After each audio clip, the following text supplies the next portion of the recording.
It was one of those long, draining days that made every little thing feel heavier than it really was. Emily had just clocked out from her marketing job in downtown Chicago.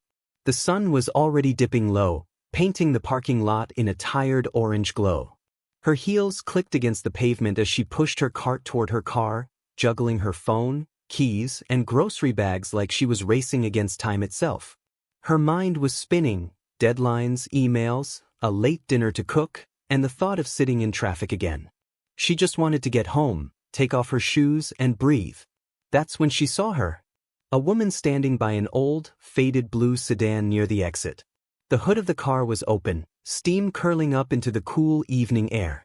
She looked exhausted, her hair messy, her clothes wrinkled, and in her arms, a baby, maybe 6 months old, fussing softly.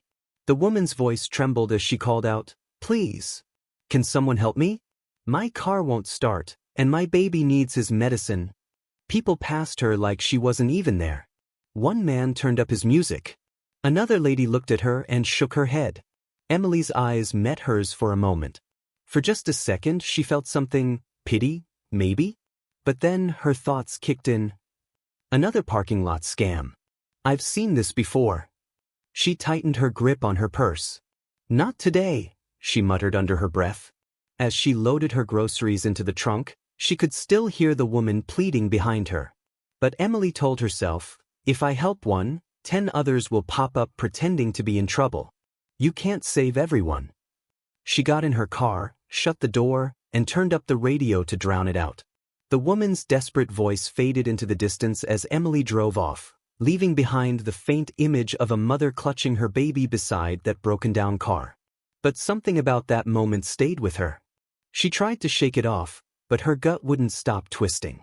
And she had no idea that later that night, she'd see that same woman again, in a way that would haunt her forever.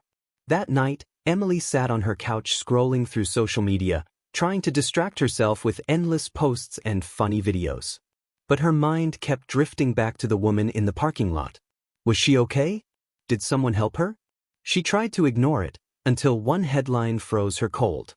Young mother found unconscious beside broken-down car, baby saved by stranger. Emily's thumb stopped mid-scroll. Her heart dropped. The photo beneath the headline, it was her. The same woman from the parking lot. The same baby. The same blue car. The article read, a young mother, later identified as Laura Bennett, was found collapsed near her vehicle on the side of Route 9. Her baby, found crying beside her, was rescued by a passerby who called 911. Doctors say Laura had been without food or water for hours and was trying to reach the hospital to get medication for her baby's severe infection. Emily stared at the screen, her hands trembling. Her grocery bags were still on the counter. Her dinner sat untouched. All she could hear were the words echoing in her head, "My baby needs his medicine." Tears welled up in her eyes as guilt clawed at her chest. She thought of how she'd driven off without even stopping to ask if it was real. How many people must have walked past her? How many others, like her, thought she was lying? That night, Emily didn't sleep. She tossed, turned, and replayed that moment over and over again. Every time she closed her eyes, she saw Laura, tired, begging, desperate, and herself walking away. And as dawn broke, one thought took hold of her heart. She had to make it right. But how could she after what she'd done? The next morning, Emily sat in her car outside the local hospital, her heart pounding. She clutched a bouquet of flowers, a small bag of baby supplies, and a coffee cup that had gone cold hours ago. Her mind raced with doubts. What if she doesn't want to see me? What if she hates me? But guilt pushed her forward. Inside, the sterile smell of disinfectant filled the air. She asked the nurse at the front desk if she could visit Laura Bennett. The nurse hesitated for a moment, then nodded. "Room 214, she said quietly. "She's awake." Emily took a deep breath and walked down the hallway. Each step felt heavier than the last. When she entered the room, Laura was propped up in bed, pale but alert. Her baby lay sleeping beside her, tiny chest rising and falling peacefully. Emily froze, words caught in her throat. Laura looked up, confused at first, then recognition flickered in her tired eyes. Emily's voice cracked. I saw you. At the parking lot. I should have helped you, but I didn't. I was scared, and I judged you without knowing your story. I'm so sorry. For a long moment, there was silence. Then Laura smiled weakly, eyes glistening. She reached out her hand. It's okay, she whispered. Sometimes life makes us forget how easily it could have been us standing there. Tears streamed down Emily's face as she took her hand. She stayed with her that morning, talking, listening, learning that Laura was a single mom working 2 jobs, barely scraping by. Her car had broken down while she was trying to get antibiotics for her baby. Emily promised herself that she wouldn't just say sorry, she'd do something about it. But what she didn't know yet was how deeply this encounter would change both their lives forever. Over the next few days, Emily couldn't stay away.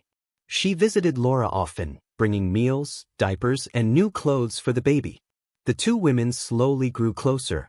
Emily learned that Laura had once been a nursing student, but had to drop out when she got pregnant and lost financial support. Her car was her only way to get to work, and without it, she had nothing. Emily used her savings to help repair Laura's car and connected her with a local single mothers support group she'd found online. For the first time in a long while, Laura began to smile again. Not because life got easier, but because someone finally cared. One afternoon, as they sat together in the hospital garden, Laura said softly, "You know, the night I collapsed, I kept praying someone would stop. I thought no one ever would. But then I realized, maybe the person who needed to stop wasn't ready yet." Emily wiped her eyes, smiling through her tears. "I think I was the one who needed saving too." News of their story spread online again, but this time, it wasn't about tragedy. It was about redemption. A photo of Emily and Laura holding hands in the hospital went viral, captioned, "The woman who walked away came back, and chose compassion instead."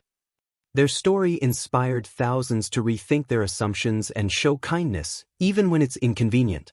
But as Emily stood by Laura's side, she realized something much deeper. The real change wasn't what she did for Laura. It was what Laura had unknowingly done for her. Weeks passed, and both women rebuilt their lives. Laura eventually went back to school, finishing her nursing certification with Emily's help. Her baby grew stronger and healthier each day. And Emily? She started volunteering with local outreach programs, the kind she used to scroll past online without a second thought.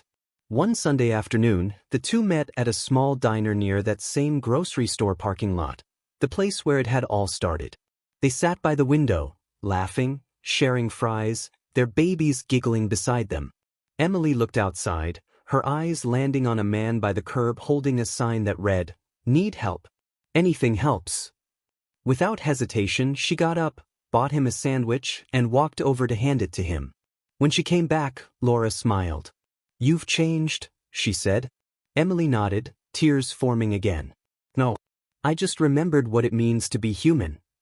Sometimes, it takes a mistake to remind us of who we're meant to be." Emily couldn't go back and change that day, but she could make sure it never happened again. Because every person we pass might be fighting a battle we don't see. And sometimes, our kindness is the only thing standing between their despair and their hope. Never judge someone's struggle from the outside. What looks like a scam might be a cry for help, and your compassion might just be the lifeline they need. Moral of this story: in life, it's easy to look away, to assume someone's pain is their fault, or that helping won't make a difference. But sometimes, the smallest act of kindness can rewrite someone's entire story. Emily learned that compassion doesn't always come at the perfect moment. Sometimes, it comes late. But even then, it still has the power to heal. So the next time you see someone struggling, pause. Listen. Help if you can. Because one simple choice can change 2 lives. Theirs and yours.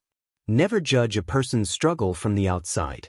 What seems like a scam might be a silent cry for help, and your compassion might be the miracle they've been praying for.